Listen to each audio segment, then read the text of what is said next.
Alhamdulillah, alhamdulillahilladzi amarna bil adli wal ihsan.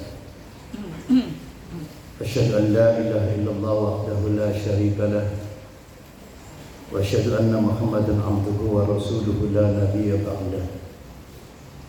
Allahumma shalli wa sallim wa barik ala sayyidina Muhammadin wa ala alihi wa ashabihi ajma'in.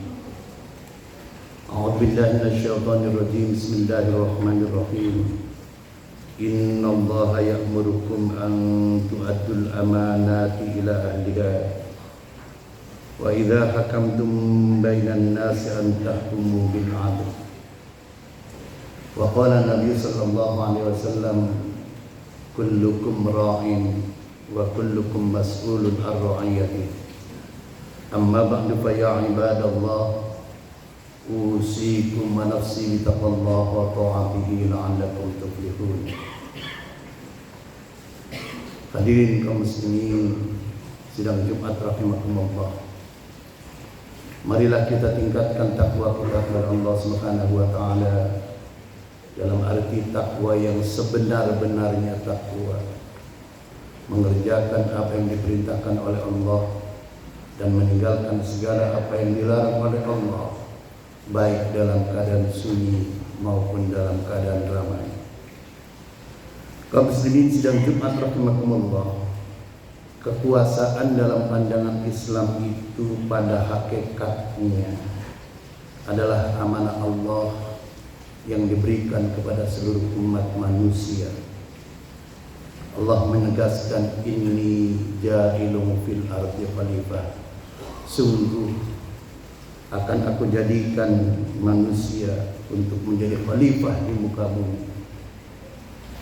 Namun untuk menjadi pemimpin, khususnya pemimpin publik, tidaklah semua orang itu bisa menjadi pemimpin publik. Khususnya pemimpin yang menggemban amanah, yang banyak mengelola dan memimpin orang, memimpin suatu wilayah, memimpin suatu provinsi, terlebih memimpin suatu negara. Mengenai hal ini, Islam telah banyak membahas persoalan pemimpin, khususnya di dalam kitab akidah dan di dalam kitab siasah. Kaum muslimin sidang Jumat rahimakumullah, tidak ketinggalan keputusan Munas Alim Ulama Nahdlatul Ulama. Di dalam keputusannya tahun 1418 Hijriah atau di tahun 1997 Masehi nomor 02/Munas/2/1987 menegaskan tentang Nasbul Imam dan demokrasi. Dalam Nasbul Imam dan demokrasi banyak dibicarakan mengenai seluk-beluk pemimpin, memilih pemimpin, mengangkat pemimpin, menetapkan pemimpin dari perspektif Islam. Oleh karena itu, pada kesempatan yang baik ini, Al-Fakir ingin menegaskan bagaimana Islam mengatur tentang kepemimpinan. Kaum muslimin sidang Jumat rahimakumullah, jika seseorang ingin menjadi pemimpin, khususnya pemimpin umat, pemimpin publik, maka tidak bisa hanya dengan niat baik saja. Niat baik saja tidak cukup. Oleh karena itu, di dalam Nasbul Imam ada 4 syarat minimal seseorang untuk menjadi pemimpin publik. Yang pertama adalah syarat kifaah, syarat kemampuan. Al-kifaatu ya syartun asasiyun liman yuridu tawalliyal hukmi awi sultan. Jadi syarat kemampuan adalah syarat utama bagi seorang yang ingin menduduki jabatan sebagai sultan, sebagai pemimpin jabatan publik. Ini adalah merupakan syarat kecakapan. Al-kifaatul aqliyah wal akhlaqiyah wal qiyadah. Kecakapan itu meliputi al-aqliyah, kecakapan berpikir, wal akhlaqiyah dan juga kecakapan tentang tingkah laku, wal qiyadah dan juga kecakapan tentang memimpin. Jadi untuk menjadi pemimpin itu mesti cerdas, mesti berakhlak, dan juga mesti mengerti jiwa sebagai seorang pemimpin. Yang kedua, syarat pemimpin itu adalah al-adalah, memiliki sifat yang adil, keadilan dan integritas moral. Syarat ini menunjukkan bahwa seorang pemimpin harus adil dalam perkataan, tidak esuk dele sore tempe, harus adil dalam perbuatan, dan harus adil dalam masalah akhlak. Adil membuat keputusan tidak boleh berat sebelah, dan juga tidak boleh memihak kelompok tertentu, dan juga adil dalam pengertian integritas moral, bersih dari berlaku fasik dan suka bermaksiat, suka dugem. Jadi pemimpin itu harusnya orang yang tidak suka dugem dan tidak suka bermaksiat, tidak khianat dan juga amanah dalam memimpin tugasnya, bersikap lurus, istiqomah, tidak tergoda oleh suap, baik suap material harta, baik suap yang namanya wadita, baik suap dengan iming-iming jabatan, kenaikan pangkat.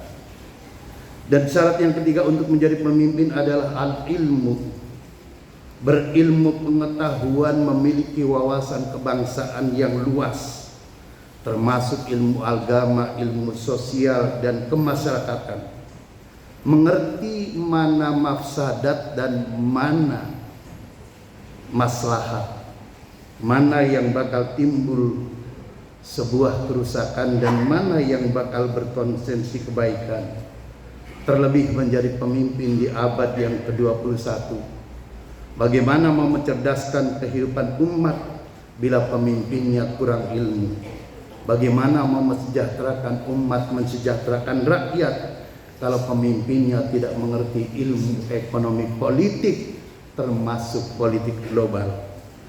Oleh karena itu hadirin kaum muslimin rahimakumullah, syarat memiliki ilmu, al-ilmu ini adalah mutlak bagi pemimpin. Karena itu pemimpin itu harus teruji dari rekam jejaknya. Dan syarat yang terakhir, syarat yang keempat, pemimpin itu al-khirsu 'alal ummah, peduli terhadap rakyat dan mementingkan kepentingan umum. Syarat ini menunjukkan bahwa seorang pemimpin dalam Islam harus memiliki kesungguhan hati dan empati terhadap orang yang dipimpinnya, bukan dikit-dikit mengkriminalisasi, bukan dikit-dikit menjadikan rakyatnya dijadikan sasaran tembak.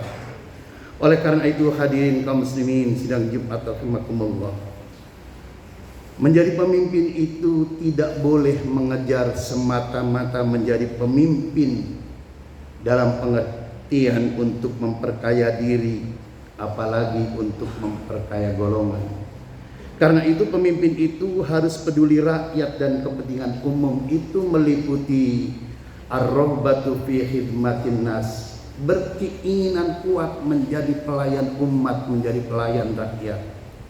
Pemimpin yang sesungguhnya pemimpin itu adalah melayani umat, melayani rakyat, bukan ingin dilayani dan juga ingin disanjung-sanjung, dihormati. Dan juga pemimpin yang peduli terhadap rakyat itu yang kedua, wal inayatu bimasolihim, memperhatikan kebutuhan rakyat. Rakyat itu butuh apa? Butuh pekerjaankah? Butuh ekonomi lebih baikkah? Butuh keamanankah? Atau butuh apa? Jadi pemimpin itu bukan asik membangun dengan keinginannya sendiri, tidak memperhatikan keadaan rakyat. Dan yang ketiga berkaitan dengan peduli umat dan kepentingan umum itu, wal hifadhu ala hukukihim, menjalankan yang menjadi hak-hak rakyat. Hak dalam artian hifdzuddin, hak dalam artian hifdzun nasl, hak dalam artian hifdzun nafs, hak dalam artian hifdzul aql, dan hak dalam artian hifdzul mal. Menjadi pemimpin itu harus menjaga agar jangan sampai terjadi kecurangan, agar jangan sampai terjadi kecurian, agar jangan sampai terjadi adanya sesuatu nasab yang tidak jelas. Dan yang terakhir, wadaf'ud darari anhum, mencegah kemungkinan mara bahaya yang akan menimpa rakyat yang terpimpinnya. Oleh karena itu hadirin kaum muslimin, kita mohon kepada Allah, mudah-mudahan Allah memberikan pemimpin kita dapat menjadikan Indonesia adil makmur berdasarkan Pancasila dan Undang-Undang Dasar 45. Hadirin kaum muslimin sidang Jumat rahimakumullah. Pemimpin Indonesia itu haruslah orang yang pertama al-kifaah, memiliki kemampuan dan kecakapan intelektual. Syarat yang kedua adalah al-adalah, memiliki keadilan, sifat adil dan integritas moral. Dan syarat yang ketiga al-ilmu, memiliki ilmu dan wawasan kebangsaan, regional dan internasional, dan mengerti sejarah bangsa, bahwa bangsa ini dibangun oleh para ulama. Dan yang terakhir arkisul alal ummah, peduli terhadap yang rakyat yang dipimpinnya itu. Oleh karena itu apabila 4 hal ini, 4 syarat menjadi pemimpin ini tidak ada, maka perlu kita renungkan sebuah hadis Nabi Muhammad sallallahu alaihi wasallam, idza wusidal amru ila ghairi ahlihi fantadris sa'ah. Apabila suatu jabatan diberikan kepada bukan ahlinya, apabila suatu pekerjaan diberikan kepada bukan ahlinya, kata Nabi, fantadris sa'ah, tunggu saat kancurannya. Mudah-mudahan Allah memberikan kekuatan kepada pemimpin kita untuk bisa mewujudkan tujuan bersama, baldatun thayyibatun wa rabbun ghafur. Amin ya rabbal alamin. Aqulu qouli hadza wa astaghfirullahal azim li wa lakum wa lisairil muslimin wal muslimat wal mu'minin wal mu'minat fastaghfiruhu innahu huwal ghafurur rahim.